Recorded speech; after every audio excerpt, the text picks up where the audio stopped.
changing your life one story at a time. This is the Chicken Soup for the Soul podcast with Editor-in-Chief Amy Newmark. Hey, it's Amy Newmark with your daily dose of Chicken Soup for the Soul inspiration to make you simply happy. It's Thoughtful Thursday, and I want to talk about something that tens of millions of Americans have to deal with: a family member who has Alzheimer's or one of the other forms of dementia. I know from personal experience about the tragedy of dementia, but I also know about the funny moments. Sometimes you just have to make jokes and see the humor in it to get through those tough days. It might be a kind of dark humor, but it works. The first story that I want to share with you is one that I liked so much that we published it twice, once in Chicken Soup for the Soul, Family Caregivers, and another time in Chicken Soup for the Soul, for Mom with Love. So, Lucille DePaulo tells us that her mom was getting more and more difficult. And even though Lucille knew that there's no point arguing with someone who has Alzheimer's, sometimes she would get so frustrated that she couldn't help herself. One morning, Lucille was trying to get her mother out the door so she could drive her to adult daycare, but her mom was insisting on changing her clothes. They argued, and finally, Lucille got her into the car and off to daycare. Lucille had a few hours to herself then to do errands, but before she knew it, she was on her way to pick up her mother again, and she braced herself to resume arguing.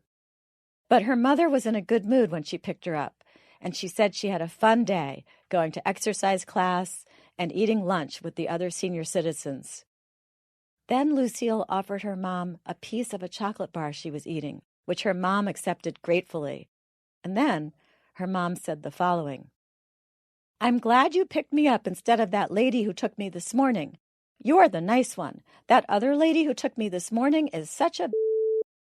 All that Lucille could do was laugh and agree. They discussed why the other woman might have been so mean, and then Lucille privately thought to herself that she had to stop letting her mother aggravate her so that she could stay on an even keel. And then, having resolved that she would be more relaxed going forward, she told her mom, "From now on, I'll try to be the one to take you and pick you up." We have lots of stories in this vein, and I want to share another one with you from our best-selling book, Chicken Soup for the Soul, Living with Alzheimer's and Other Dementias. In this story, Jill Burns tells us that her grandmother suffered from dementia and was living in a nursing facility. The family had noticed that when Jill's father visited his mother, she would be willing to speak.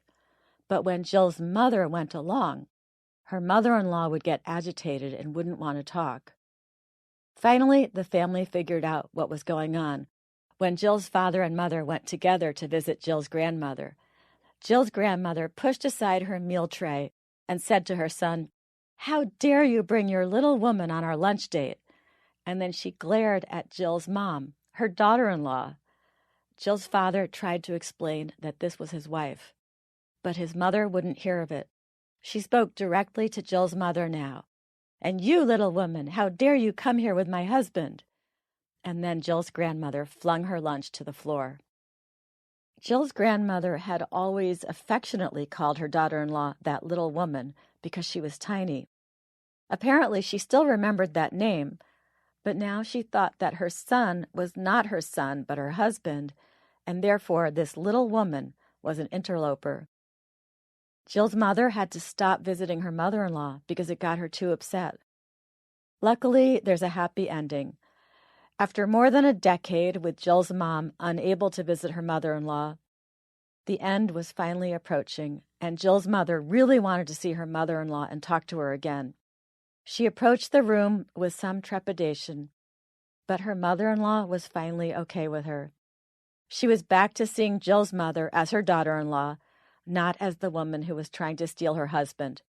So they finally had a good talk, and they got to say their goodbyes. I'm Amy Newmark. Thanks for listening today. If you'd like to read more stories that will help you or someone you love deal with aging and dementia, you can pick up a copy of Chicken Soup for the Soul, Family Caregivers, or Chicken Soup for the Soul, Living with Alzheimer's and Other Dementias. You can also read some tips from the books on our website, chickensoup.com. Come back tomorrow for Friend Friday. We're going to continue our series of podcasts about the brain. Last Friday, we talked about traumatic brain injuries.